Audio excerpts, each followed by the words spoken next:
Hey yo, it's Brian here. Today, talking about the San Francisco 49ers for quite a bit in this one. I'm going to do this one in a very long form way, so I hope you guys do enjoy it as much as possible. Me talking about the 49ers in the most random way possible, talk about the past, the present, the future, but more of what's going on right now and the future of the 49ers, looking long term, looking at the past as well, because we do have to celebrate the past as well. But I'm personally not a fan of that because we haven't won a Super Bowl in a very, very long time. Been really close, but yet been very far. The Boston Celtics were able to do it this year recently, so congratulations to them. They had a trouble where they couldn't win the NBA Finals, and they were a historic franchise. The same thing with the 49ers. They're in that boat, but hopefully 2024 we can make the big difference and finally win the Super Bowl, right? They just got to get through the Kansas City Chiefs. Ugh, twice already. Anyways, just trying this new thing out once a week. Hopefully, talk about the 49ers in a very long form. Got some ideas from YouTubers, actually not even in the football world, talking about the wrestling world with Maven and The Undertaker. They have their own podcast style video content creation. So I thought it'd be a good idea to do it for the 49ers. The difference is that I don't have any experience with football, anything like that. Those guys, they have experience in professional wrestling and in the WWE. So, this is just me being a fan, being speculative, and that's all we can pretty much do if we're doing this content creation and not being professionals about the sport, especially in the NFL.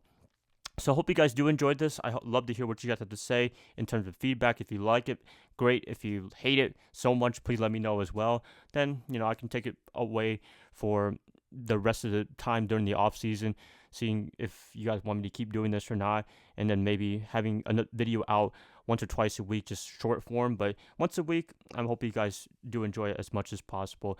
Kind of like a live stream thing during the draft. I saw a couple of you guys join me, so much appreciative of you guys. But this one is just a video, nothing live, anything like that.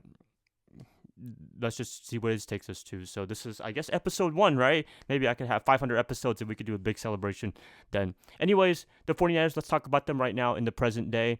Big news, if you don't know already, Ricky Pearsall, I think that's how you say his name, guy they drafted first round. A lot of people say he's a reach because he's a receiver, but I don't know.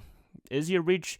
Maybe in any situation, but I think the 49ers, they're trying to think long term. We know with the whole Brandon Aiyuk saga right now, currently not working out. Are they looking to trade him? I don't think so. He does have one more year, I believe, for his contract, 5th-year option, so he's pretty much almost obligated to play this year in 2024. I hope he does. We all know how important he is to the 49ers. So the thing about Brandon, for me personally, is I love him, definitely. But do I love him more than Debo? It depends. If you're talking about just on the field, on par, everybody's healthy, I love Debo more. I think a lot of you guys think he's the better player, I would say. I think Brandon's the better receiver, but I think Debo is the better player overall. When you talk about anything that he does, he can quarterback if you really want him to. He can be a running back. He did that in 2021, carry the team literally to the NFC Championship game. And he slowed down just a little bit for the past few years with injuries and also the emergence of Christian McCaffrey with this team when he got traded. He's still a dynamic player, and teams really look at him very, very seriously. And as much as I love me some Brandon Aiyuk, is he worth $30 million? That's up for debate. I'm not sure. If they can make a deal happen, that's fantastic. So, I've always been vouching for Brandon to get paid big money, but should he be the highest paid receiver in terms of being over St. Brown and Justin Jefferson? I'm not 100% sure. So you guys can let me know if you believe he should be the top guy for the 49ers in the next few years. That's just one thing to look forward to. And with drafting Ricky, his future or Debo's future could be in jeopardy a little bit, but we'll see where that leads us to. I'm thinking long term they want to keep Brandon just because he's been more healthier and he's just a great route runner, great receiver overall. Debo, they want to keep him as well, but they're probably feeling like injuries are piling up a little bit. And, you have Christian McCaffrey who can also do the stuff that Debo does. It's a really tough situation if you're the 49ers big time in terms of this whole receiver thing. But that just shows how much talent that all these guys have on our offense especially. So we'll see what that leads us to. But I'm still a huge fan of Debo. I wish he could just stay 100% healthy. That would be awesome, right? And problem solved, right? So Brandon, wish the best of luck to you. I'm hoping that you get a deal done with the 49ers. But if not, I don't know. We'll see what happens later on this year and offseason in 2025. Moving on from that, talking about the 49ers in 2024, Am I feeling really good about it? Yes, I am so far. I know it's been suckish for the past few years. It's been great. Don't get me wrong. With regular seasons, 12, 13 wins, NFC Championship appearances, Super Bowl appearances, but we still haven't done the thing that we've been saying for the past few years and decades now. Quest for 6. We've been saying that since 1994, 1995, after that Super Bowl, and we're still in the quest for 6. So I'm hoping that we end the quest in 2024. Finally, I said that this past Super Bowl, we weren't able to quite close the deal. It's going to happen eventually. It will. It will. But, looking at the future of the 49ers, a lot of players have to get paid eventually. Brock Purdy, I think they have to brace for him. Trevor Lawrence just got paid a lot of money, $55 million, I believe. So Brock, the north of $60 million. Not surprising at all if that has to be the case, because that's just how the quarterback market is. And even if you're not the greatest quarterback, if you're just a little above average, I would say like a Kirk Cousins or Dak Prescott, debatable if you want to say he's a little above average. That's just how the market drives for quarterbacks. Brock, I believe he deserves to get paid $60 million if you're talking about just the quarterback market in general and how he's played for the 49ers for the past year and a half. He's been very impressive. He's the change that we need, and a real franchise quarterback, I would say. I've always thought Jimmy Garoppolo could be the guy, but just a little bit of inconsistent play. I wouldn't say too bad. He wasn't terrible, but he just couldn't stay healthy. I think that was a big problem as well. We thought Trey Lance was going to be the guy. That didn't even happen. And shoot, you look at the past, Alex Smith, we could have thought he could have been the guy, but he got replaced by Colin Kaepernick. He could have been the guy, but that just didn't work out at all. Blaine Gabbert, Brian Hoyer. We could just name all the quarterbacks between like Steve Young, Jeff Garcia, all the way until now with Brock Purdy. It's been a carousel of quarterbacks, and I think the 49ers have found their man, and he's exceeded expectations from everybody's mind. When he got drafted, I always say in 2022 as Mr. Irrelevant, I thought he was just going to make the team and just kind of be there and be a camp arm and probably be gone in a few years. No, the world just does not work like that. Jimmy gets hurt, Trey Lance comes in, or I should say Trey Lance gets hurt, Jimmy Garoppolo comes in, he gets hurt, and Trey Lance is still out for the year. Brock Purdy comes in, and just out of nowhere, just magical season, I would say, for the most part, happens, led us to a great run, lost to the Eagles in the most heartbreaking way when you get hurt in that style fashion and can even compete in a football game. It's still a great season, although that game is the game they want to take back because they could have won that game, I would say. The Eagles weren't as good in 2023, but 2022, that year, they were really, really good. And yeah, they deserve to go to the Super Bowl. Yes, but at the same time, the 49ers, I thought we were the better team with Brock Purdy. But a debate for you guys and Eagle fans on that NFC Championship game. Looking at other things, what else is there to talk about for the 49ers? Pretty much the status quo is the same. I think the 49ers are the top contending team in the NFC, definitely. You have other up-and-comers like the Detroit Lions. It'd be nice to play them again in the regular season near the end of 2024. Also got the Green Bay Packers. They're a great team. The Dallas Cowboys, always looking forward to that matchup, even though we have been beating them for the past few years now. That's always cool to beat America's team, right? Who else do we have to play? I think, who are we playing? The AFC East. We got the Patriots with Drake May. We also got Caleb Williams. We do play the Bears as well. We got the Dolphins. Mike McDaniel, always love to play him. Or D'Amico Ryans or Jim Harbaugh, but I think we're only getting Mike this year in Miami. Pretty cool schedule, I would say. I don't really like to look at the strength of schedule. I'm not really the biggest fan of that because that was just the previous year. And I always say, just because you had a great year last year does not mean you're going to have a great year this year. It doesn't really translate every single year. And it works vice versa as well, with a bad year turning into a great year. Look at the COVID year in 2020 with the 49ers. They didn't have a great year because injuries and stuff like that. And they were able to make a comeback 2021 and beyond in terms of the regular season and making deep playoff runs for the most part. So, yeah, a lot of excitement for the 49ers.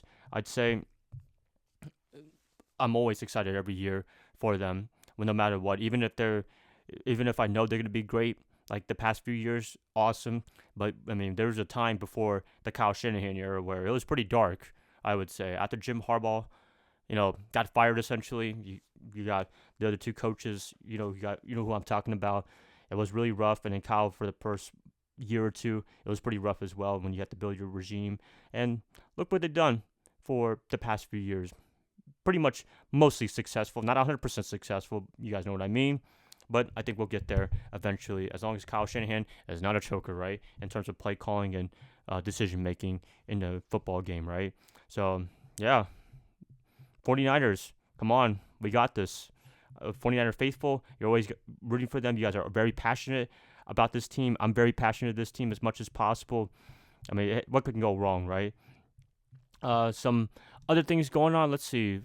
I'm looking at other offseason stuff. Nothing really. I don't really see anything crazy going on for the 49ers right now in the offseason. Just the Brandon Aiyuk situation. That's the one that's hanging a big cloud in the 49er front office. I'm pretty sure they can get something done. I think so. We'll see. But that's a decision for both parties. And I'm pretty sure the 49ers have made a deal. They gave him a deal, but they didn't take the offer in Brandon Ayuk's camp. And yeah, there you have it right there. No, I mean, that's the only thing they're talking about with the 49ers and top news for Google and stuff like that. No, nothing going on. Defense, we could talk about them a little bit. Very excited for the defense. I believe it's going back to the same defense that they were pre-Steve Wilkes, focus on the front seven. Secondary, hopefully they can do their job as much as possible. They actually did a really good job in 2023 under Steve Wilkes. I'll give him credit to coach for that. But other than that, it was a little bit of a letdown. I think a lot of people outside of the 49ers would say they had an awesome year. And it was good in terms of like just a regular year, but in terms of 49ers standards that we've had before, it wasn't the most amazing year. I know a lot of you guys, including myself, were kind of frustrated with the defense early on in the year, and they had some collapses. But I thought Steve did an admirable job later on in the second half. After that bye week, they just turned it on. I don't know what happened, but they finally turned it on. Maybe because he went on the sidelines. That shouldn't really make a big difference. But, hey, maybe with a sentimental thing with the players, they always want their DC out there just having a good time. And Steve is more old school of a coach. They're not really a rah-rah guy, I wouldn't say. I mean, I'm pretty sure he does get happy when they make good plays and when they win football games, but it's not the same without DeMeco Ryans and Robert Saleh. That's the one thing they do miss, I would say, for the defense. I mean, it's still kind of young. Fred Warner, Nick Bosa, they're not super old yet, so they do feed into the rah-rah guy, and we'll hope Nick, the new defensive coordinator, does fit that role. He can get excited, go crazy when the players do something great. And, that's what you look for in any football team, not just the 49ers, but any team, whatever team you like. You always look for the good plays, exciting plays. Hopefully your team wins football games. I mean, I always wish the 49ers can go undefeated and win the Super Bowl every year. I'm pretty sure you wish your team too, even if they suck like the Carolina Panthers. So, I'm always looking for something to be excited about. For the most part, for the past few years, they haven't been making me excited for football every year. Sometimes it's stressful. Sometimes we just get blowouts where I'm kind of bored to watch, honestly. But I do love me some intense games.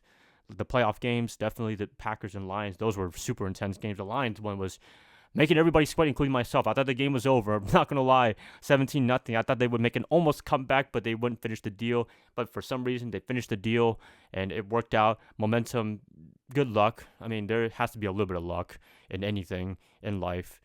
Just worked out, and I wish it would have worked out against the Chiefs. So close, but a little far. Yes, a little far. Overtime, yeah, when Mahomes drove the ball down, gave it to Hardman, I froze for a few minutes. I just wanted to make sure that I was living in a real reality in life, and it took me a while to digest that, and I think I finally did. It took me a while. It took me like a week, but I guess you have to embrace being the runner-ups of a Super Bowl, right? And it's always the weird situation where do you want to be close but not win it, like the Buffalo Bills in the 90s, or do you want to just suck so bad for the next few years or the past few years and not even be close and just be okay with that because you're in the same position if you're both contending and being close and just sucking every year?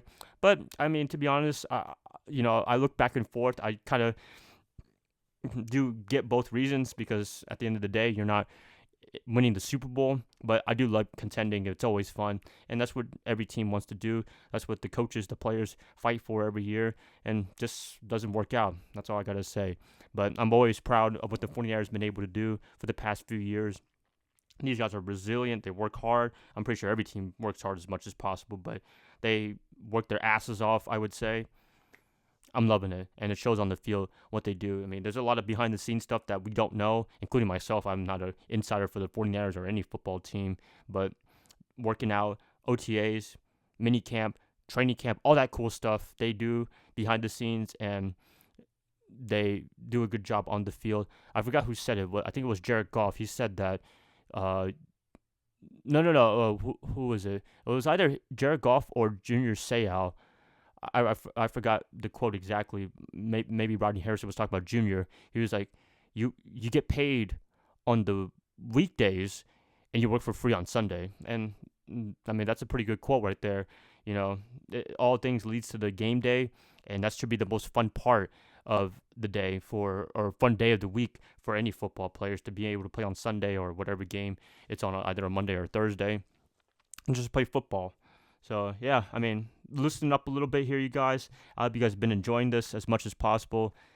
Football is king for me. It always has, always will be. I have been venturing off of other things during the off season, traveling a little bit more, going to amusement parks. I do have a lot of interest outside of football, if you don't know already. Am I the most open guy? Not 100%, but I try to be open as much as possible in terms of what I'm doing in life, and that's what the podcast with Chung and Lou is. Plugged right there, right? But yeah, I mean, just working on other things for projects outside this channel, and I know I've been slacking big time. I know you guys can pretty much tell. You guys want to say, Brian sucks. He's not posting that much besides shorts. But hey, just been busy with other things. Had some family emergency going on recently. Yeah, so other than that, a lot of things in 2024, good and bad. Mostly good, but hey, I mean, life is life. You'll have some good moments. You'll have some bad moments. Bill Cowher always said, you win some, you lose some. And yeah, that's some. My life is a microcosm of the 49ers right now. You win some, you lose some. But I'm hoping they can finally win it all in 2024. That's all I got to pretty much say. So yeah, I hope you guys enjoyed this podcast style video. I'll try to do these kind of long form videos maybe once a week. I can try to do the regular shorts, everything like that throughout the week as much as possible. Maybe during the off season, and then the regular season we can do our typical predictions and previews of each game. My favorite time of the year, definitely. I mean, to be able to see if you get the prediction right. Honestly, that's why I do prediction videos. Maybe I can feel smart, or the 49ers can make me feel smart and win every game. For the most part, I do pick the 49ers. I mean, some people are like, wow, just because you're a 49er fan, you're picking them. But hey, I believe they're a good team at this moment in their current, history right now. This is a great time to be a 49er fan for the most part.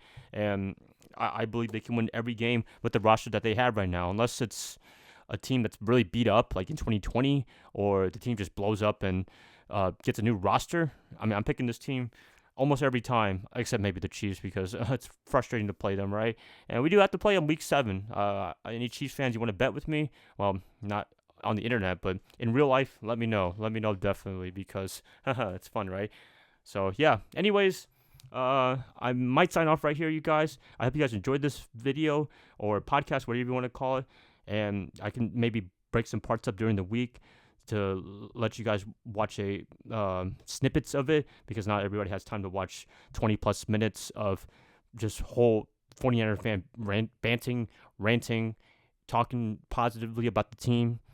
And yeah, it's pretty cool right there. So shout out to Maven and The Undertaker from WWE. I'm pretty sure a lot of you guys know who The Undertaker is. He has his own podcast called 6 Feet Under. Should probably put a link to that in the description below on YouTube. I don't know if he's on Spotify and Apple. I'm pretty sure his team figured out how to do that. It's kind of weird that he does this kind of podcast thing in real life. You never thought the way his character was in WWE as a voodoo priest, whatever you want to call him, a dead man, and being able to pull the curtain up, talk about behind the scenes of professional wrestling. I mean, that's really cool right there. Never expected him, of all people, to do this kind of podcast thing, but it's worked out really well. Watched a few episodes, and if you're a WWE fan, I'm pretty sure some of you guys are watching this channel.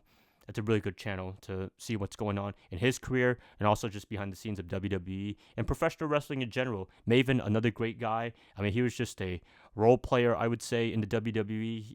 I mean, the biggest moment in his career was eliminating The Undertaker at the Royal Rumble in 2002. I know, a long, long time ago, but he has his own YouTube channel, and him and Taker, they gave the idea of doing this kind of thing, a little bit longer video, just talking about what's the topic that I love, which is the 49ers, and maybe football in general later on in my YouTube career.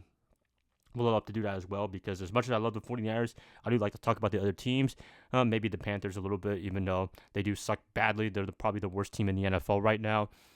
But hey, I'm a hometown boy. I'm a Charlotte native. It's weird. A lot of people say I'm a Charlotte native in Charlotte because there's a lot of transplants moving to Charlotte. But hey, I mean, as much fault that me and Lou complain about Charlotte, still my city.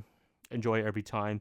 And it's always nice to see new people definitely coming from wherever and moving here and making the city grow even more. Although infrastructure and stuff like that is not really catching up. But hey, I mean, it has a big city. It kind of technically is kind of a big city, but for me, it'll never be a big city to me. It'll always have that big town vibe. It'll always be one of those local areas for me in general. I still like it here, but hey, I wouldn't be mind to moving to other places and just trying out other places in general, just to live for a year or two and experience the country, I would say. I mean, I know this is a little bit off topic, but going out of the country or in the country, just moving somewhere else for a year or two, that'd be pretty cool, right? So yeah, and I'm by ranting outside of 49er football right here, you guys. I hope you guys enjoy this big time, and I hope to see you guys more. Maybe once a week I could do this, have a general topic in general for the 49ers, and just go on a random tangent. I do that quite a bit on my podcast with Lou. So I hope you guys enjoy the big time. Love you guys as always. Hope you guys have a great rest of your day, rest of your night, rest of your weekend, since this is probably going to be posted by the weekend. And yeah, I'll catch you guys up next week. Go Niners all day. Love you guys as always, and see you guys later.